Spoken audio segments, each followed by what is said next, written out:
Приветствую, друзья! Продолжаю разбирать коротко самые резонансные события в мире. Начну с важной новости. Россия направила жесткие предупреждения Дональду Трампу. Кремль открыто встал на защиту своего союзника Ирана, выразив крайнее недовольство политикой Вашингтона. Ситуация обострилась после того, как президент Соединенных Штатов Америки Дональд Трамп заявил, что американские войска могут нанести авиаудар по Ирану, если Тегеран не откажется от разработки ядерного оружия. Иранская сторона категорически отрицает наличие подобной программы, однако в Вашингтоне такие объяснения вызывают скептицизм.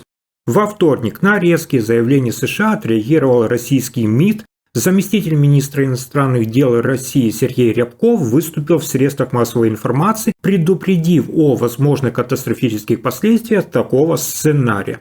Цитата. «Если Вашингтон решится на подобный шаг, особенно если речь пойдет об атаке на ядерную инфраструктуру Ирана, последствия для всего региона могут быть разрушительными», подчеркнул Рябков. Следует отметить, что на фоне обострения конфликта в Йемене новая американская администрация уже наносила удары по позициям повстанцев-хуситов. Это вызвало острую реакцию Москвы, которая неоднократно осуждала военные интервенции США на Ближнем Востоке.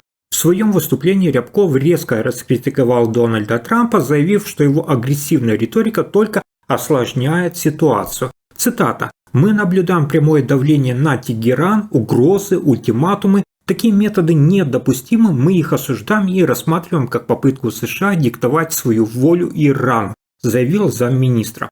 Здесь стоит напомнить, что Россия и Иран давно сформировали прочный альянс, который проявляется не только в политической и экономической сфере, но и в военном сотрудничестве.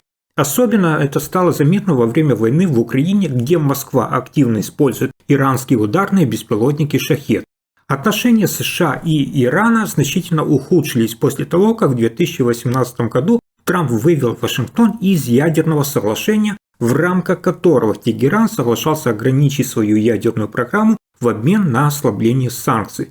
Сейчас, находясь во втором президентском сроке, Дональд Трамп заявил, что открыт для переговоров о новом соглашении, которое могло бы снизить уровень военной эскалации.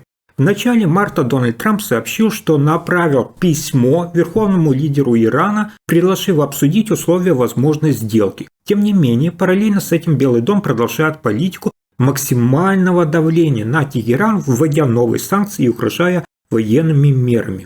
А теперь я хочу рассказать о резонансной новости в Европе. Германия устала от Виктора Орбана и теперь планирует наказать премьер-министра Венгрии. Новый немецкий кабинет министров намерен оказывать давление на Евросоюз, чтобы ЕС действовал жестче по отношению к странам, которые нарушают общие принципы объединения. Политические эксперты уже называют этот шаг только завуалированным сигналом, что Берлин хочет разобраться с непокорным Орбаном, который все чаще идет против политики Брюсселя. Лидеры-консерваторы, возглавляемые главным претендентом на пост канцлера Германии Фридрихом Мерцем, а также их потенциальным коалиционным партнером Социал-демократической партии Германии, договорились добиваться от Евросоюза приостановки финансирования и замораживания прав тех стран, которые подрывают ключевые демократические принципы, такие как верховенство закона.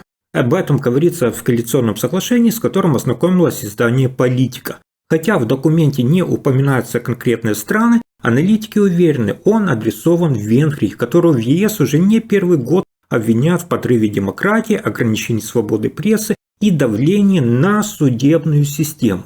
Сейчас партия Фридриха Мерца и Социал-демократическая партия Германии продолжают переговоры по созданию нового правительства, а давление на Венгрию через инструменты Европейского Союза рассматривается как один из ключевых пунктов будущей коалиции. Среди других тем обсуждения также значатся жесткие меры по контролю миграции, ускоренный отказ от угля и пересмотр социальных расходов. Действующие защитные механизмы, такие как процедуры по нарушению законодательства Европейского Союза, приостановка финансирования Евросоюза и даже возможность временного лишения прав голоса в Совете Европейского Союза, должны применяться более последовательно, чем раньше, говорится в документе, который попал в распоряжение СМИ. Но здесь не стоит забывать, что давление на Венгрию продолжается уже несколько лет. Помните, еще в 2018 году Европарламент запустил первую фазу так называемого ядерного варианта, который предусмотрен статьей 7 договора о ЕС.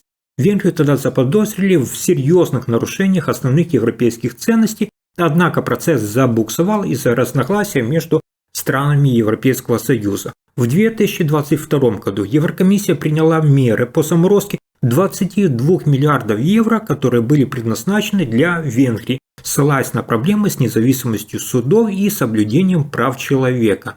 Тем не менее, в 2024 году часть средств все же была разблокирована, и Будапешт получил более 10 миллиардов евро.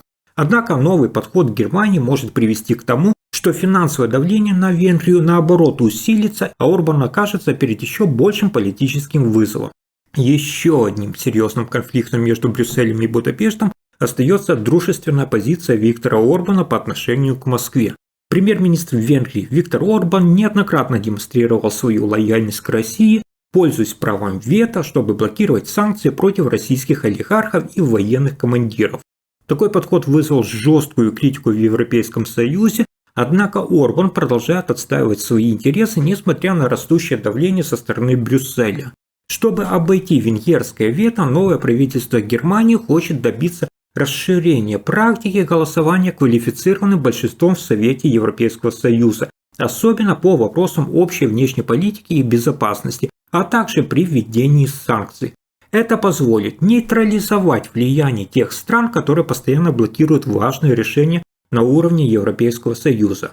Издание «Политика» сообщает, что немецкие переговорщики уже договорились о более активной роли Берлина на европейской арене, используя для этого формат Веймарского треугольника – альянса Польши, Франции и Германии. В последние годы отношения Германии с Польшей и Францией ухудшились, особенно во время, когда был канцлером Олаф Шольц. Теперь Фридрих Мерц намерен восстановить этот союз, чтобы усилить влияние Берлина в Европейском Союзе. В рамках Веймарского треугольника мы будем стремиться к более тесной координации по всем ключевым вопросам европейской политики, чтобы выступать с единой позицией в интересах всего ЕС, говорится в проекте соглашения, в котором также упоминается предыдущее заявление Мерца. Политик пообещал, что в первый же день на посту канцлера отправится в Париж и в Варшаву, чтобы продемонстрировать готовность к диалогу и укреплению партнерства с данными странами. Кроме того, консерваторы намерены решить проблему так называемого немецкого голоса, то есть это ситуация, когда Германия воздерживается от голосования по многим важным вопросам в ЕС. Мерц твердо заявил, что он положит конец такой практике, однако проблема может возникнуть из-за разногласий между членами его же коалиции, которые по многим вопросам придерживаются абсолютно разных взглядов. Проект коалиционного соглашения в отношении политики Германии в ЕС был подготовлен одной из 16 межпартийных рабочих групп, созданных для разработки ключевых стратегических направлений. В пятницу днем ведущие политики приступили уже к финальному этапу переговоров, чтобы согласовать окончательный вариант коалиционного соглашения. Такой окончательный документ может быть подписан уже в середине апреля, что станет важным шагом в формировании новой политики Германии на всей европейской арене. Еще одна новость буквально потрясла Брюссель и лично Урсулу фон дер Ляйен. Одна из стран НАТО открыто заявила о возможности возобновления отношений с Россией, что вызвало волну обсуждений среди европейских лидеров. На пресс-конференции в Лондоне президент Финляндии Александр Стуб высказался о будущем отношении Евросоюза и Москвы. По его словам, следует осознать, что рано или поздно наступит тот момент, когда Финляндия восстановит дипломатические связи с Россией. Цитата. «В Финляндии мы должны быть психологически готовы к тому, что в определенный момент политические контакты с Россией возобновятся. Пока невозможно сказать, когда именно это произойдет, но, несмотря ни на что, Россия останется нашим соседом, а протяженность общей границы составляет 1350 километров», заявил президент Финляндии. Однако он также подчеркнул, что восстановление отношений возможно только после окончания войны в Украине. До тех пор ни о каком сближении речи идти не может. В ходе конференции Александру Стубу задали вопрос о том, как обстоят дела с контактами других европейских лидеров с Кремлем. Политик подтвердил, что в закрытом кругу действительно обсуждается будущее сотрудничество с Россией и возможные шаги в этом направлении. Цитата. В целом мы согласны, что контакт в какой-то мере неизбежен, но он должен происходить координированно и с учетом общей стратегии, отметил финский лидер.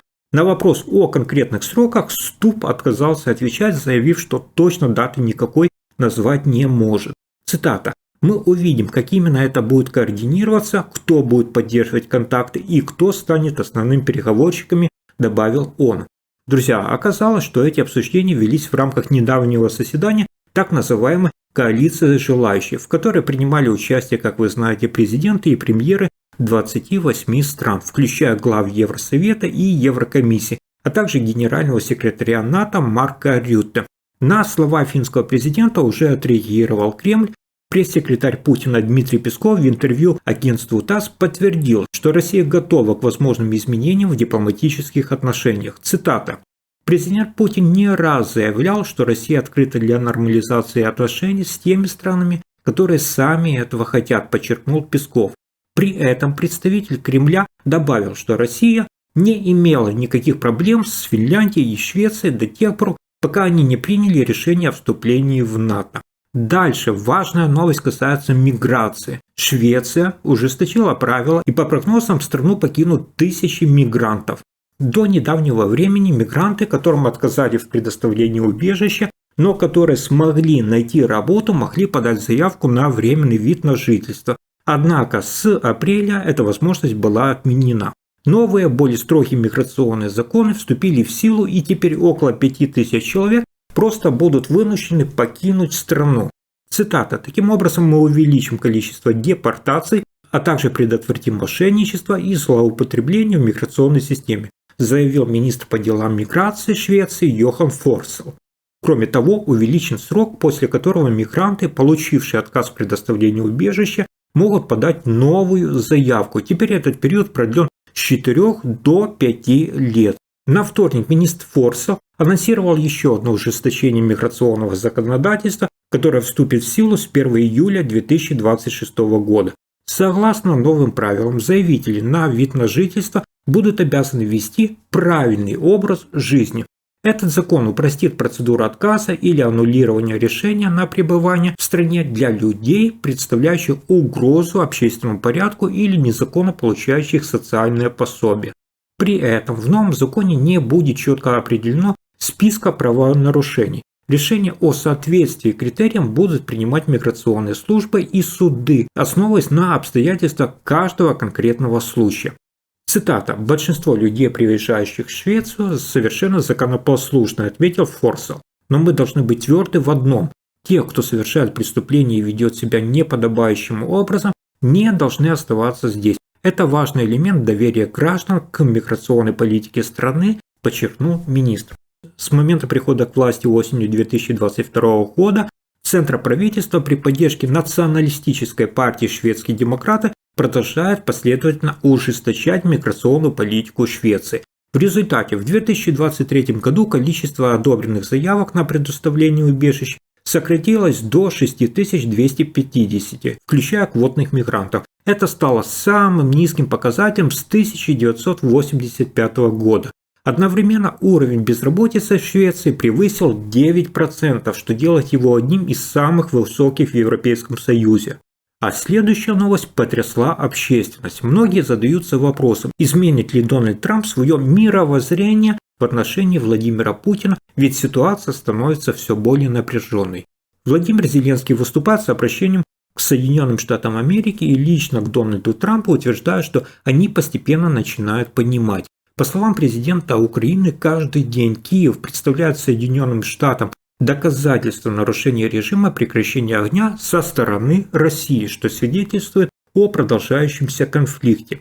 Зеленский также выступил с призывом к Соединенным Штатам Америки ужесточить санкции против России, подчеркивая, что для достижения мира необходима сильная демонстрация давления на Москву. Он добавил, что уже в ближайшие дни, а именно в пятницу, состоятся переговоры в узком кругу с участием стран, готовых создать иностранный контингент войск в Украине, чтобы обеспечить безопасность на месте и усилить давление на агрессора. Украинские юристы уже работают над проектом соглашения, которое касается добычи редкоземельных металлов, который будет представлен американской стороне. Этот документ, по мнению Зеленского, должен стать важным инструментом для укрепления экономических связей в контексте борьбы с российской агрессией. Во вторник заместитель министра иностранных дел России заявил, что Москва не может принять американского предложения относительно Украины в их нынешнем виде. На фоне этого он отметил, что давление США на Тегеран также становится предметом резкой критики, поскольку подобные ультиматумы не способствуют снижению напряженности. Ранее представитель Белого дома Каролина Ливен отметила, что Дональд Трамп очень разочарован действиями как Зеленского, так и Путина, что дополнительно усугубляет текущую ситуацию. В конце марта президент Соединенных Штатов дал интервью телеканалу NBC, в котором заявил, что если не удастся достичь соглашения по Украине, то будут введены дополнительные таможенные пошлины на всю российскую нефть.